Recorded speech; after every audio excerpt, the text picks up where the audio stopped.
Hai semuanya, perkenalkan nama saya Wanda Siahaan dengan NIM 2005-10-11-0. Saya mahasiswa dari Universitas Mercubuana Yogyakarta, jurusan Ekonomi dengan Prodi Manajemen.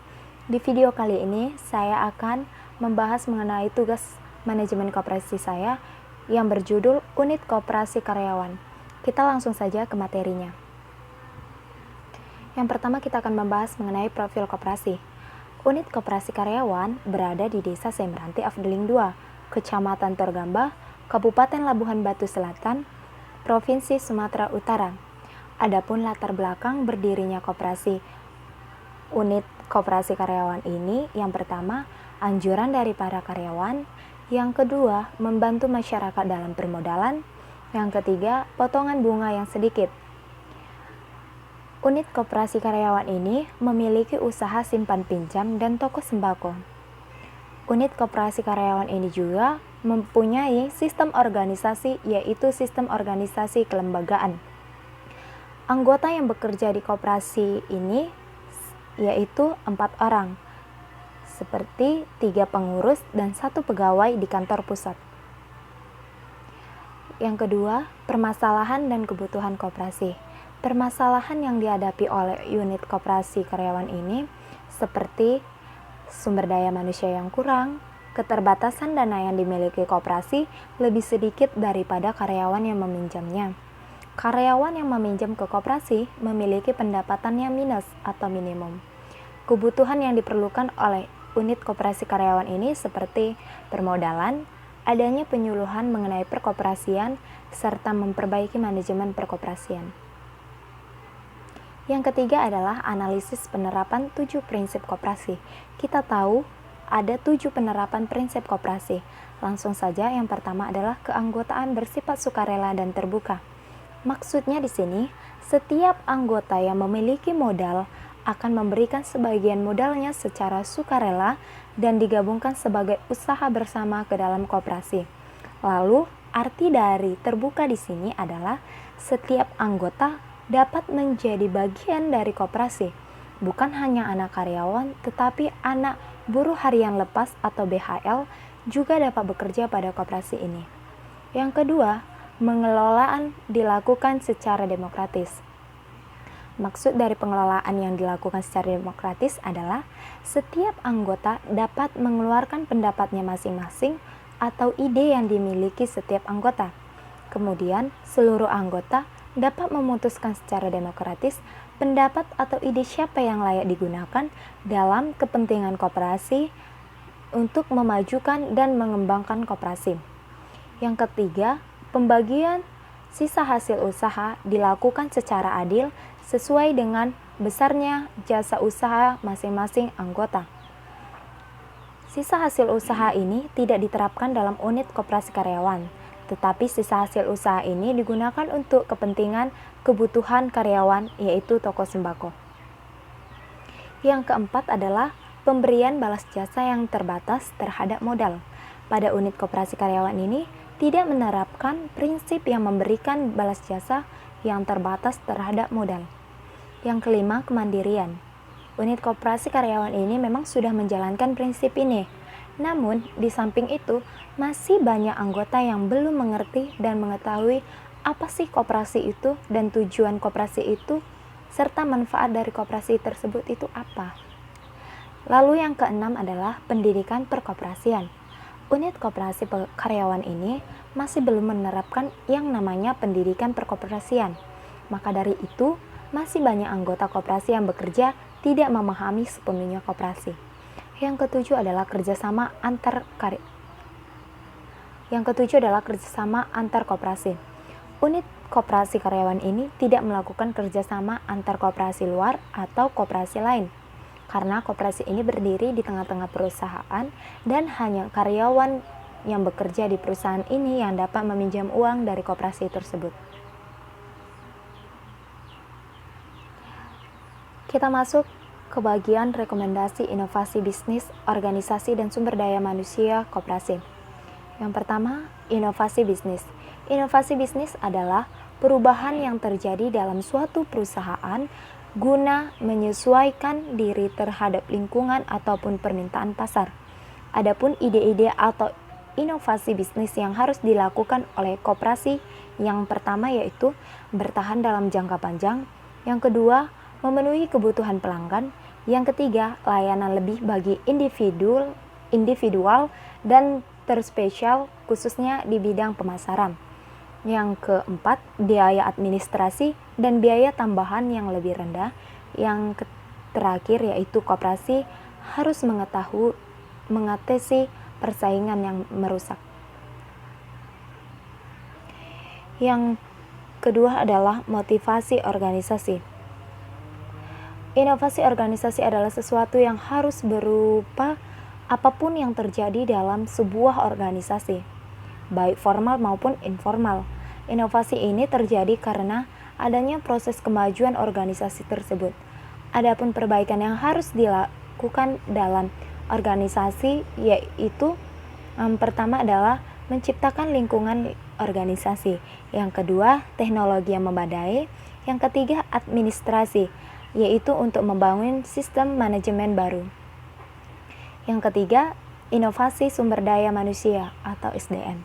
Inovasi sumber daya manusia adalah perubahan bagi para anggota koperasi dalam menjalankan kinerja yang dilakukannya. Inovasi yang dapat meningkatkan sumber daya manusia ini, yang pertama adalah memilih dan mengembangkan tim manajemen yang bermutu.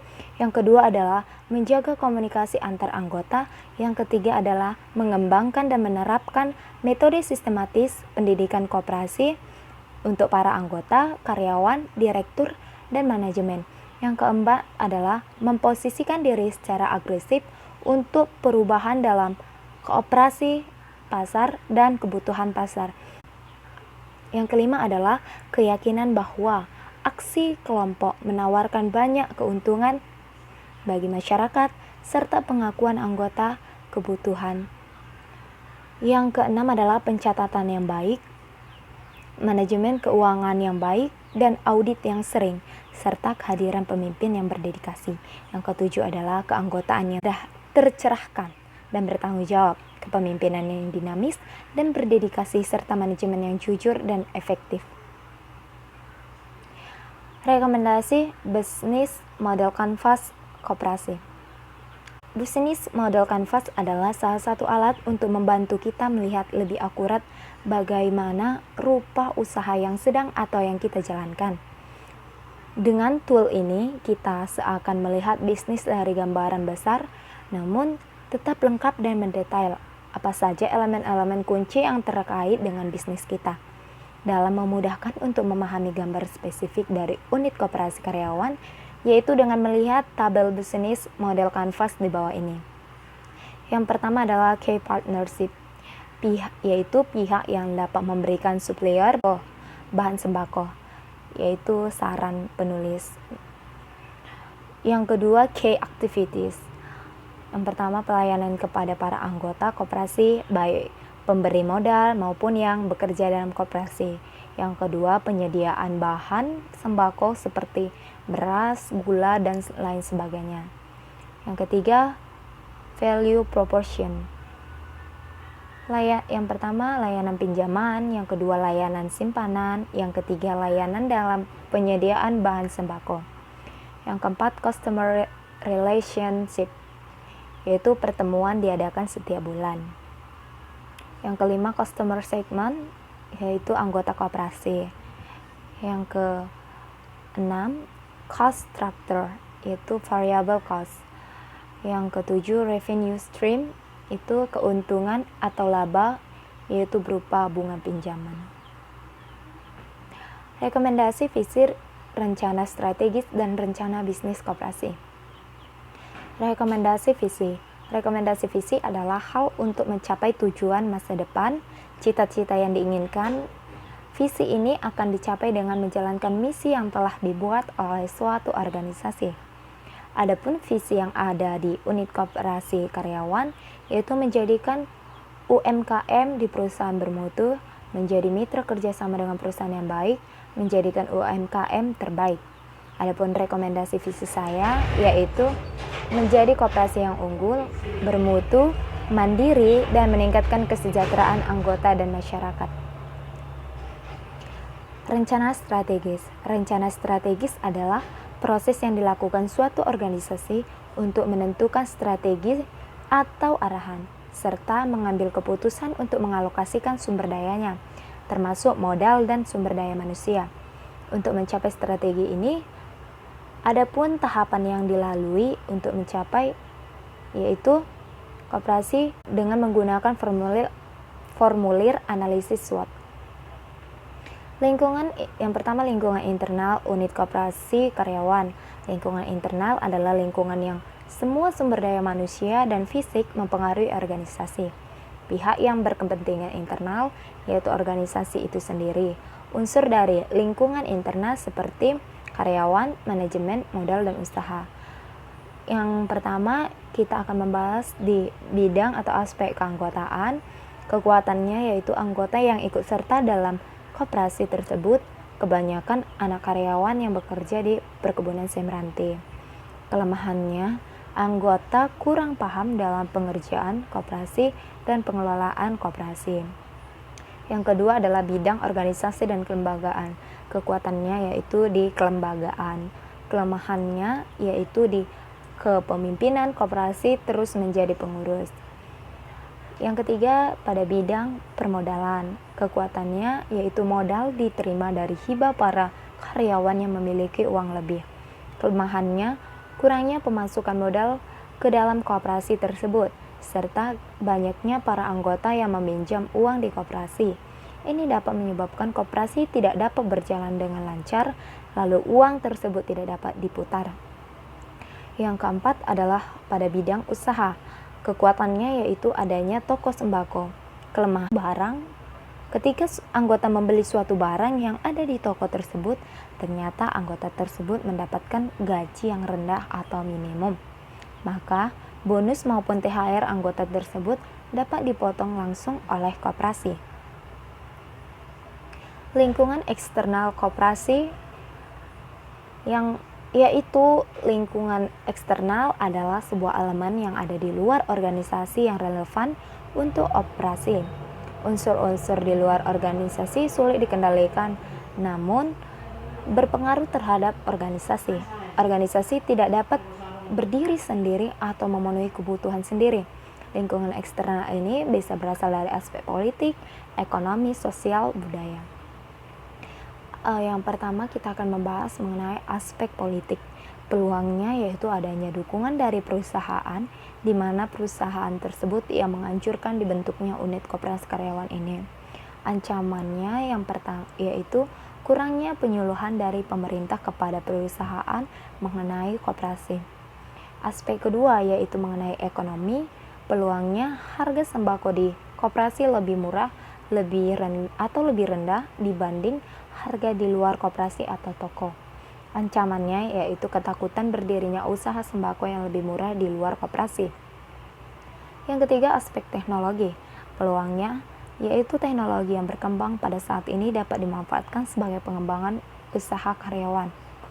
Ancamannya yaitu adanya salah penggunaan teknologi untuk menciptakan banyak pesaing. Yang keempat yaitu aspek sosial budaya. Peluangnya yaitu adanya budaya yang ada di masyarakat menciptakan koperasi yang lebih berkembang, yaitu budaya gotong royong. Adapun ancamannya seperti perbedaan latar belakang masyarakat, baik dari pendidikan serta kurang mengertinya akan koperasi. Yang ketiga adalah rencana bisnis. Rencana bisnis koperasi ini adalah pernyataan tujuan berdirinya sebuah koperasi ini, serta alasan mengapa didirikannya koperasi, yakni bahwa tujuan tersebut dapat dicapai, serta strategis atau rencana-rencana apa yang akan dijalankan untuk mencapai tujuan tertentu. Adapun rencana bisnis koperasi yang dilakukan unit koperasi karyawan yaitu dapat dilihat dari tabel berikut. Unit usaha yang dikembangkan yang pertama adalah usaha simpan pinjam. Tujuannya yaitu membantu para anggota serta masyarakat yang ada di sekitar lingkungan yang memerlukan permodalan untuk menjalankan toko sembako. Adapun strategis pengembangannya, yang pertama adalah meningkatkan kualitas dan terstruktur manajemen SDM. Yang kedua, memberikan pelayanan khusus kepada para anggota, terlebih kepada masyarakat. Yang kedua, unit usaha yang dikembangkan yaitu manajemen marketing. Tujuannya membantu menganalisis pelaksanaan tentang pemasaran yang menghasilkan strategis pemasaran sehingga suatu produk dapat sampai kepada pembeli. Adapun strategis pengembangannya, yang pertama adalah menentukan pasar yang strategis dan dapat dijangkau anggota dan masyarakat. Yang kedua, mengenalkan kepada para anggota dan masyarakat bahwa barang yang dijual lebih rendah daripada membeli di luar koperasi. Yang ketiga adalah memiliki kualitas yang lebih baik dikonsumsi. Oke, sampai di sini saja pembahasan kali ini mengenai studi kasus saya yang berjudul Unit Koperasi Karyawan. Semoga para penonton dari video saya dapat mengambil manfaatnya. Terima kasih. Bye-bye.